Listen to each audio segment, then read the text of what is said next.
चालना चल बंदे तू अपनी राह बना ले, जो तू दिल से चाहता है तू मेहनत से पाले।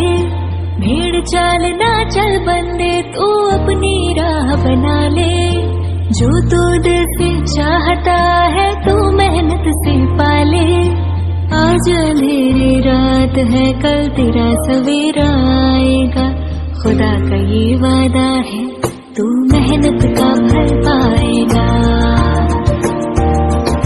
तू मेहनत का फल पाएगा, तू मेहनत का फल पाएगा।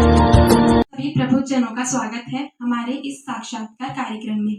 मैं नव्या जायसवाल जवाहर नगर जयपुर क्षेत्र में स्थित संस्कारमय वातावरण से युक्त सरस्वती बालिका उच्च माध्यमिक विद्या मंदिर की छात्रा हूँ। यह विद्यालय सन 1974 से शिक्षा के क्षेत्र में सेवा प्रदान कर रहा है। इस विद्यालय से शिक्षा प्राप्त कर अनेक छात्राएं विभिन्न क्षेत्रों में आज उच्च पद पर आसीन हैं। ऐसे ही गरिमामय पद को सुशोभित कर रही है हमारी पूर्व छात्रा श्रीमती भावना संतानी, जो वर्तमान में आरएस के पद पर कार्यरत है। इन्हीं के इंटरव्यू के लिए आज मैं अपनी सहपाठी रिया शर्मा के साथ आप सभी के समक्ष उपस्थित हूँ। दीदी, आप हमें अपने बारे में कुछ बताइए। मेरा नाम भावना है। मैं आरएस 2017 बैच से हूँ। वर्तमान में मैं स्कूल शिक्षा विभाग में पदस्थापित हूँ। मेरा बचपन सरस्वती बालिका उच्च माध्यमिक विद्या मंदिर में निकला है। वहाँ के टीचर्स ने मुझे हमेशा बहुत प्रोत्साहित किया। मैं बचपन से बहुत ज़्यादा तो पढ़ने वाली नहीं थी, पर हाँ थोड़ी सी चुलबुली थी। हर क्षेत्र में मुझे मज़ा आता था, चाहे वो खेल का हो या विद्या का हो। तो वहाँ के टीचर्स ने मेरी प्रतिभा को पहचाना और मुझे हमेशा प्रोत्साहित किया, जिससे कि मैं आगे बढ़ूँ। तो विद्या के क्षेत्र में ठीक रही मैं, और मेरे जो मम्मी हैं वो भी शिक्षा के क्षेत्र से जुड़ी हुई हैं। वो भी एक लंबे समय तक टीचर रही, अब तो वो रिटायर हो चुकी हैं। और मेरे पापा जो थे वो भी सचिवालय में पदस्थापित थे। तो मुझे घर में हमेशा ऐसा ही माहौल मिला। घर वालों ने बहुत आगे मोटिवेट किया कि आगे पढ़ो, बनो। उन्हीं की प्रेरणा से आज मैं यहाँ पर पहुंची हूँ। दीदी, आप अपने स्कूल टाइम के बारे में बताइए। तब आप अपने टाइम का मैनेजमेंट किस प्रकार से करते थे? स्कूल टाइम में मैंने जैसे बताया अभी कि स्कूल टाइम में मैं हर क्षेत्र में थी, केवल पढ़ाई के क्षेत्र में नहीं। तो कई बार टीचर से डांट भी खाई है। मेरे टाइम पे जो प्रिंसिपल थी वो तारा मैम थी, तो वो थोड़ी सी स्ट्रिक्ट थी, तो वो डांटती बहुत थे, डिसिप्लिन थी, और मैं थोड़ा डिसिप्लिन में कम रहती थी, तो उनसे डांट भी बहुत खाई है। पर हाँ, पढ़ाई के लिए उन्होंने मुझे हमेशा ही सराहना की मेरी, और हमेशा मुझे मोटिवेट किया।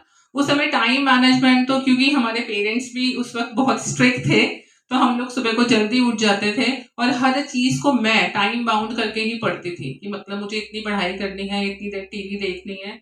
तो हमेशा मैंने डिसिप्लिन लाइफ में ही अपनी पढ़ाई को आगे किया। आप एक आदर्श छात्र छात्रा में किस प्रकार के गुण देखते हो?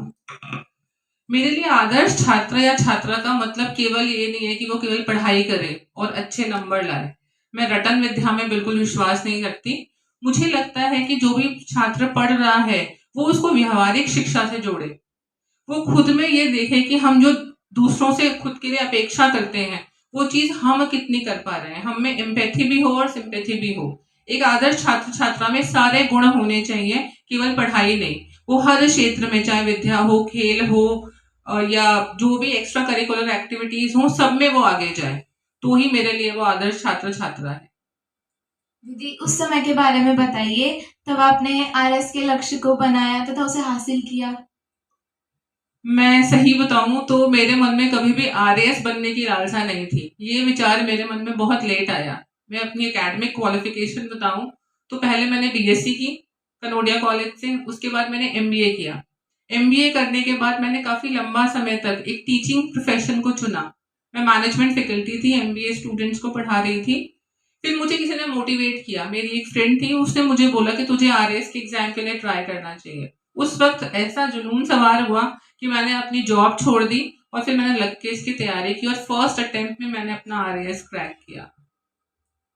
आरएएस बनने के बाद आपके कार्य क्षेत्र में कई प्रकार की चुनौतियां आई होगी, तो आपने उनका सामना किस प्रकार किया?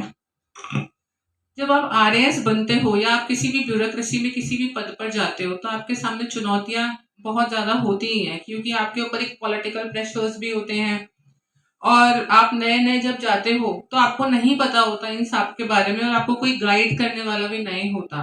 तो जब मेरी पहली पोस्टिंग जेल विभाग में हुई थी। जेल विभाग में आईपीएस ऑफिसर्स के साथ काम करना मेरे लिए बहुत चुनौतीपूर्ण था।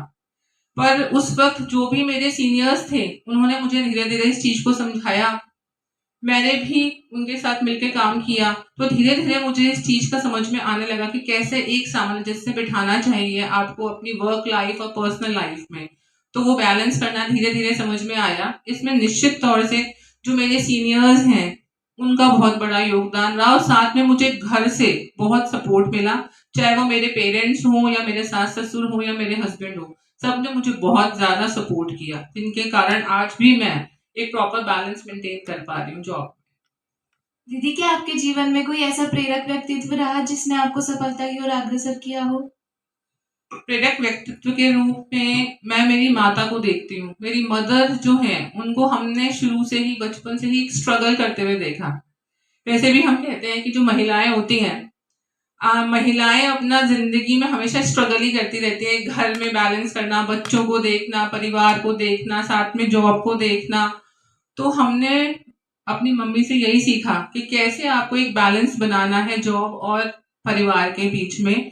तो मेरी हमेशा प्रेरक व्यक्तित्व वही रही जिन्होंने हमको ये सिखाया कि आपको कैसे आगे बढ़ना है, कितनी भी चुनौतियां आए आपको हारना नहीं है, उनका हिम्मत से सामना करना है। तो उन्होंने मुझे बहुत सपोर्ट किया और मैं उन्हीं को ही अपना आइडियल मानती हूँ। आप अपनी सबसे बड़ी ताकत किसे मानते हैं?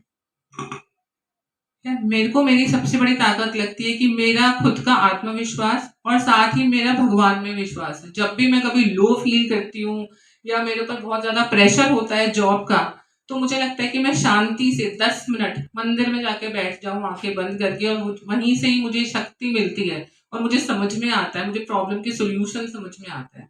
तो मुझे लगता है कि हम हर किसी के अंदर एक आत्मविश्वास तो होता है, पर हम कभी कभी पता नहीं उसको पहचान नहीं पाते हैं। तो मुझे लगता है ऐसे में अंतर मन से अपने भगवान का ध्यान जरूर करना चाहिए, वही आपको शक्ति देता है। तो मेरे को मेरी सबसे बड़ी ताकत मेरा भगवान में विश्वास। समाज में महिलाओं की स्थिति में सुधार करने के लिए क्या शिक्षा महत्वपूर्ण भूमिका निभाती है? इसमें आपके क्या विचार हैं? मुझे ऐसा लगता है कि शिक्षा हमें यह ज्ञान कराती है कि हमारी जिंदगी में क्या चीज सही है, क्या गलत है। और मुझे लगता है कि महिलाओं के लिए शिक्षा बहुत जरूरी है, क्योंकि जब तक महिलाएं आत्मनिर्भर नहीं होंगी तब तक वो अपनी स्थिति में सुधार नहीं कर सकती। अगर आज भी हम महिलाओं की स्थिति देखें तो काफी ऐसी महिलाएं हैं जो अपने घर की देहरी को लांग भी नहीं पाती और अपने घर के अंदर ही वो अपना जीवन व्यतीत करती हैं। इससे ना तो वो अपने परिवार की स्थिति सुधार पाती हैं और ना ही अपने बच्चों को पढ़ा पाती है। हम ये कहते हैं कि अगर एक आदमी शिक्षित होता है तो वह स्वयं शिक्षित होता है, पर जब एक महिला शिक्षित होती है तो वो पूरे परिवार को शिक्षित करती है। इसीलिए महिला की शिक्षा बहुत ही महत्वपूर्ण है, ताकि अपनी जिंदगी के फैसले वो स्वयं ले पाए, वो किसी और पे डिपेंडेंट नहीं रहे। आज महिलाओं में यही तो दिक्कत है, क्योंकि वो अपने डिसीजन ही स्वयं नहीं ले पाती। तो अब वो अपने डिसीजन स्वयं तभी ले पाएंगी जब उनमें शिक्षा होगी, उनमें ये समझ होगी कि मेरे लिए क्या सही है, क्या गलत है। तो मैं तो मानती हूँ कि महिलाओं के लिए शिक्षा और आत्मनिर्भरता दोनों ही बहुत आवश्यक है, अगर वो चाहती हैं कि उनकी स्थिति सुधरे। चूंकि आप हमारे विद्यालय की पूर्व छात्रा रह चुकी हैं, तो आप हम सभी छात्राओं को क्या ऐसा संदेश देना चाहेंगी जिससे हम सब भी भविष्य में निरंतर प्रगति की ओर बढ़ सके? मुझे लगता है कि मैं आप सबको एक संदेश देना चाहूंगी कि हो सके तो खुला आसमान है, आप सब लोग उड़ो। उड़ नहीं सकते तो चलो, चल नहीं सकते तो क्रॉल करो, पर बस चलते रहो, रुको मत। चलना ही एक सफलता की सीढ़ी है, तो बस चलते रहना, रुकना नहीं है। अपने जो भी आपकी इच्छाएं हैं, जो भी आपके सपने हैं, उनको जरूर पूरा करो। दीदी, आपने अपना अमूल्य समय इंटरव्यू के लिए दिया, उसके लिए आपका बहुत बहुत आभार। धन्यवाद। आशा करती हूँ आप हमें समय समय पर इसी तरह मार्गदर्शन करते रहेंगे। Thank you. इस कार्यक्रम को देखने वाले और सुनने वाले सभी दर्शकों का मेरा बहुत बहुत आभार।